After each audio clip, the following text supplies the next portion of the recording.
할렐루야. 오늘은 8월 27일 화요일입니다.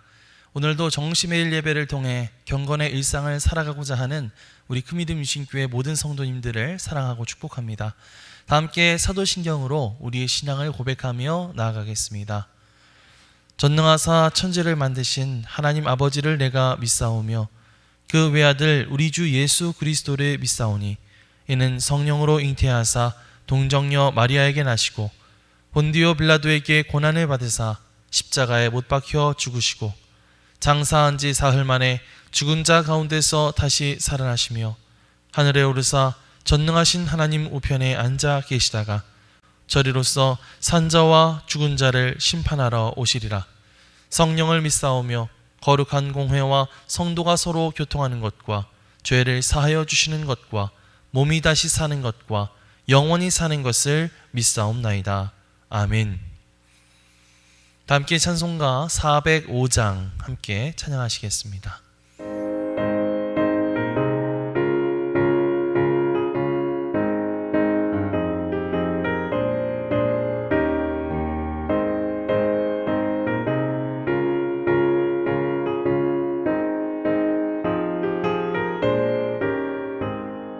주의 친절한 발에 안기세 우리 마음이 편안하리니 항상 기쁘고 복이 되겠네. 영원하신 발에 안기세 주의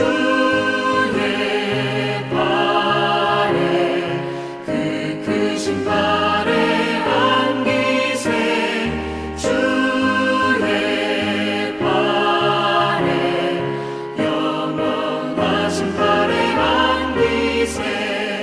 날이 갈수록 주의 사랑이 두루 광명하게 비치고 천성 가는 길 편히 가리니 영원하신 발에 안기세 주의 발에 그 크신 발에 안기세 주의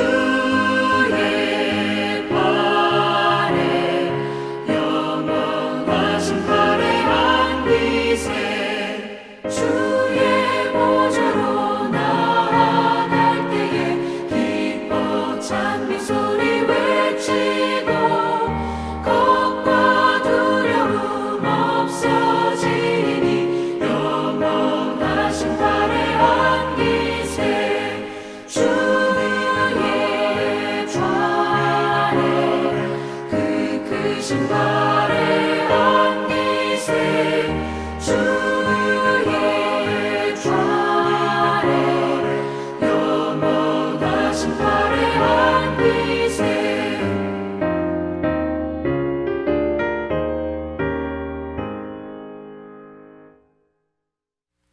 오늘 하나님께서 우리에게 주시는 말씀은 데살로니가전서 5장 23절로 28절까지의 말씀입니다.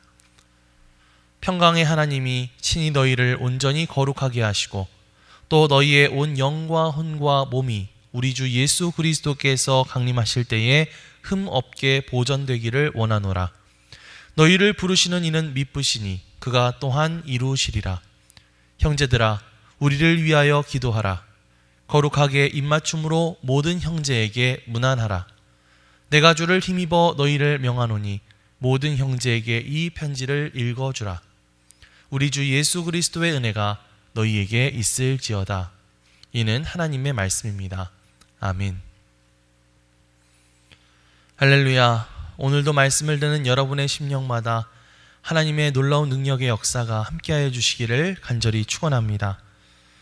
사랑하는 데살로니가 교회 성도들에게 쓰는 이 편지를 통해서 성도들을 격려하고 위로했던 사도 바울은 이제 그 편지를 마무리하고 있습니다. 무엇보다도 사도 바울은 예수 그리스도의 오심을 기다리는 성도들이 나태하고 방종한 삶을 살아가는 것이 아니라 자신에게 주어진 자리에서 끝까지 최선을 다해 열심히 살아가기를 바랬습니다. 그래서 그는 편지의 마지막에 이 데살로니가 교회 교인들을 축복하는 이 기도의 문구를 다음과 같이 싣고 있는데요. 우리 23절 말씀을 함께 보겠습니다.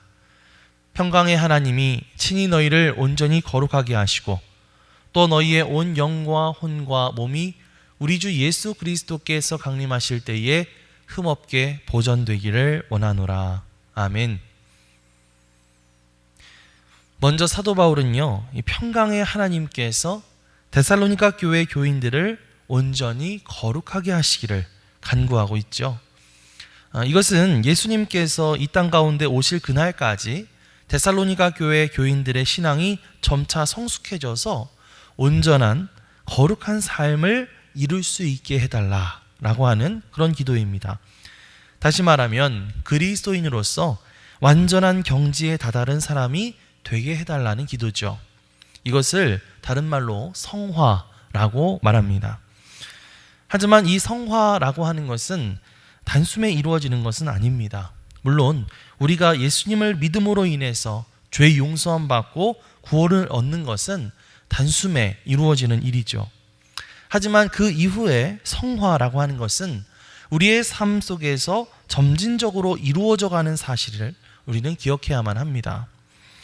비유하자면요, 사람이 만 18세가 되면 법적으로 성인으로 인정받게 되죠.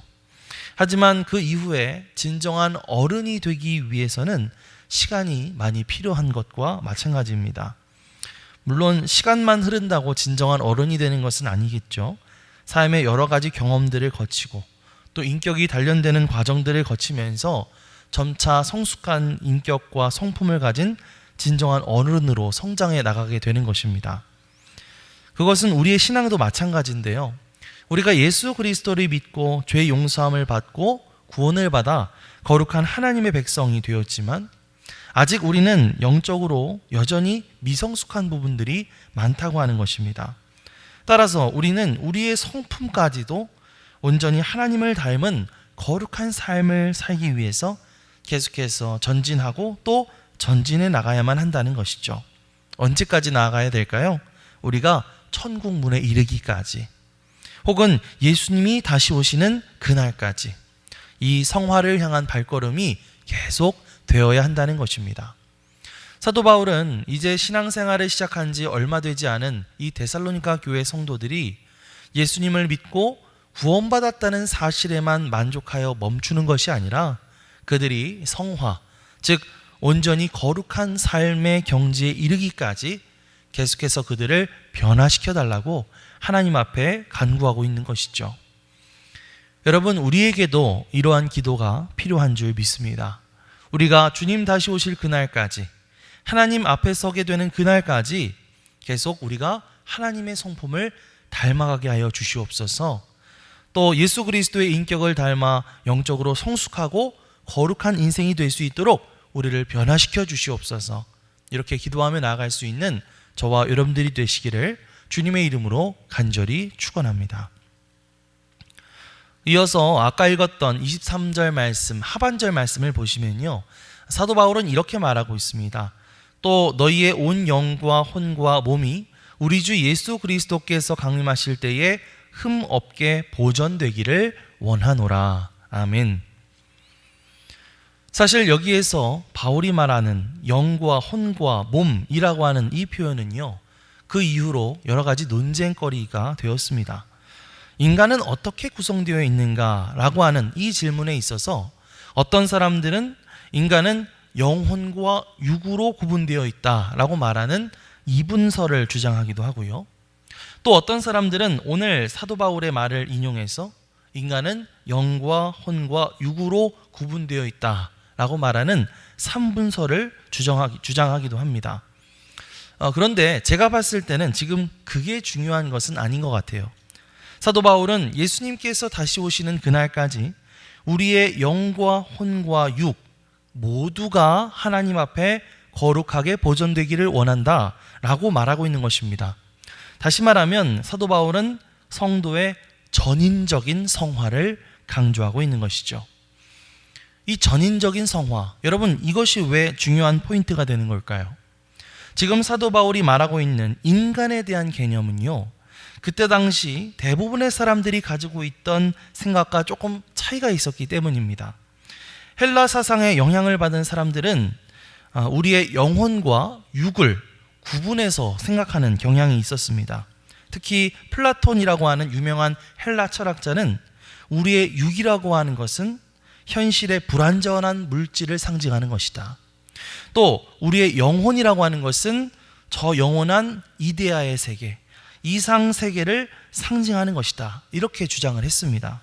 그러다 보니까 뭐가 더 중요하게 여겨지겠어요? 영혼이 더 중요하게 여겨지고 어떤 정신적인 삶이 더 중요하다고 가르치게 되는 것이죠. 하지만 오늘 사도 바울이 말하고 있는 것을 잘 들어보면 그는 영과 혼과 육을 따로 구분하고 있지 않은 것을 보게 됩니다. 사도 바울을 비롯한 당시 히브리 사람들이 가지고 있었던 이 인간에 대한 개념은요, 살아있는 몸 그 자체를 말하는 것이었거든요. 쉽게 말하면 우리의 영과 혼과 육은 모두가 다 중요하고 모두 하나로 연결되어져 있다라고 하는 것입니다. 그것이 곧 전인적인 존재라는 말에 담겨져 있는 뜻이죠. 그래서 사도 바울은 당시 헬라 사상가들과는 다르게 영적으로만 거룩한 것이 중요한 게 아니라 우리의 육체로 행하는 모든 행동들 또한 거룩해지는 것이 중요하다라고 가르칩니다. 고린도전서 6장 말씀을 보면 너희 몸은 너희 가운데 계신 성령의 전인 줄을 너희가 알지 못하느냐라고 말하면서 그런즉 너희의 몸으로 하나님께 영광을 돌리라 이렇게 말하고 있죠. 자, 그렇기 때문에 사도 바울은 우리가 이루어가야 할 이 성화의 모습이 단순히 어떤 영적인 차원에서만 이루어지기를 바라지 않았습니다. 우리의 마음과 우리의 영혼과 우리의 정신과 또한 우리의 육체 등등 모든 차원에서의 전인격적인 성화가 이루어져야 한다라고 말하고 있는 것이죠. 우리가 만약 이 어떤 영적인 영혼의 성화만을 목표로 한다고 한다면 우리는 아마 하나님 앞에 기도하는 일이라든지 감사하는 일이라든지 말씀을 묵상하는 일이라든지 이런 어떤 정신적인 측면의 일에만 몰두하게 될 것입니다. 하지만 우리가 전인적인 성화를 이루기 위해서는요, 어떤 영적이고 정신적인 일에만 집중하는 것이 아니라 우리의 손과 발을 통해서 이루어가는 것들, 우리의 몸을 통해서 이루어가는 것들, 예를 들면 다른 사람들과 교제하는 것, 또 다른 사람들을 섬기고 또 봉사하는 것, 무언가를 함께 먹거나 혹은 금식하는 것, 이러한 일들이 함께 행해져야 한다는 것이죠. 이렇게 삶의 모든 차원을 통해서 하나님의 뜻을 이루어가고 그 가운데 거룩한 삶을 추구해 나가는 것, 이것이 바로 사도 바울이 말하는 전인적인 성화라고 하는 것입니다. 사랑하는 성도 여러분, 우리가 건강한 신앙생활을 하기 위해서 하나님 앞에 이러한 전인격적인 성화가 이루어질 수 있게 해달라고 기도해야 할 줄 믿습니다. 우리의 영과 혼과 또 몸 전체가 하나님께 집중하고 하나님을 위해 헌신할 수 있는 그런 삶을 살 수 있게 해달라고 기도하시기 바랍니다.